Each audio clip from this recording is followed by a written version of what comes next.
France ने दी मंजूरी, Rafale का ठिकाना बनेगा। भारत यूपी में प्लांट लगाने जा रहा।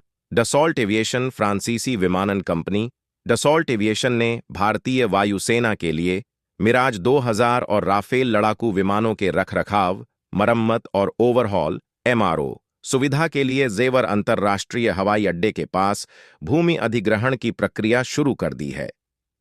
इस योजना के अनुसार भारत में राफेल लड़ाकू विमानों के नए संस्करणों के स्थानीय निर्माण के लिए एक प्लेटफॉर्म तैयार किया जाएगा।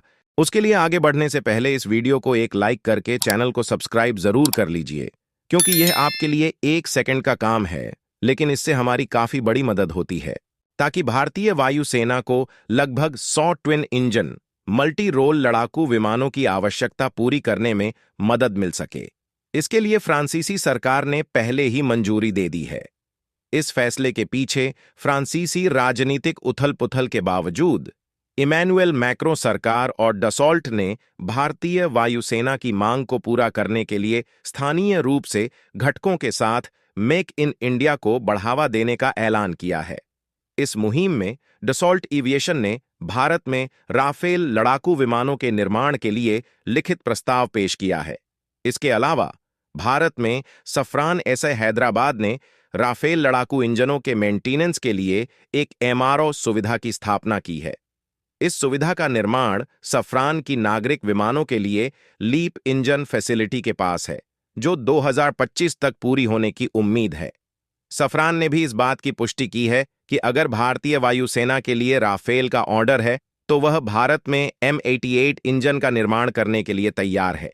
यह इस दृष्टिकोण से महत्वपूर्ण है क्योंकि HAL के LCA मार्क G414 इंजन के साथ अगले दशक में तैयार नहीं होगा। इस निर्णय से न केवल भारत की रक्षा क्षमता में वृद्धि होगी, बल्कि यह भारत को अपनी रक्षा उत्पादन क्षमता में स्थानीयता और स्वावलंबी बनाने की दिशा में भी एक महत्वपूर्ण कदम होगा। राफेल विमान की सबसे बड़ी खूबियां यह है कि राफेल एयरक्राफ्ट सरहद पार किए बिना दुश्मन के ठिकानों को नेस्तनाबूद करने की क्षमता रखता है। बिना एयर स्पेस बॉर्डर क्रॉस किए राफेल पाकिस्तान और चीन के भीतर 600 किलोमीटर तक के टारगेट को पूरी तरह से प्रभावित करने की क्षमता रखता है। यानी अंबाला से 45 मिनट में बॉर्डर पर राफेल की तैनाती और फिर वहीं से टारगेट लॉकेट कर पाकिस्तान और चीन में भारी तबाही का इंतजाम इंडियन एयरफोर्स ने कर लिया है। एयर टू एयर और एयर टू सरफेस मारक क्षमता में सक्षम राफेल की रेंज एयरबेस से विमान की उड़ान के बाद ऑपरेशन खत्म कर वापस एयरबेस तक लौटने की सीमा वैसे तो 3700 किलोमीटर बताई जा रही है, मगर चूंकि इस विमान को हवा में ही रिफ्यूल किया जा सकता है, इसलिए इसकी रेंज निर्धारित रेंज से कहीं ज्यादा बढ़ाई जा सकती है। यानी जरूरत पड़ी तो राफेल दुश्मन के इलाके के भीतर जाकर 600 किलोमीटर से भी ज्यादा दूरी तक ताबड़तोड़ एयर स्ट्राइक कर सकता है।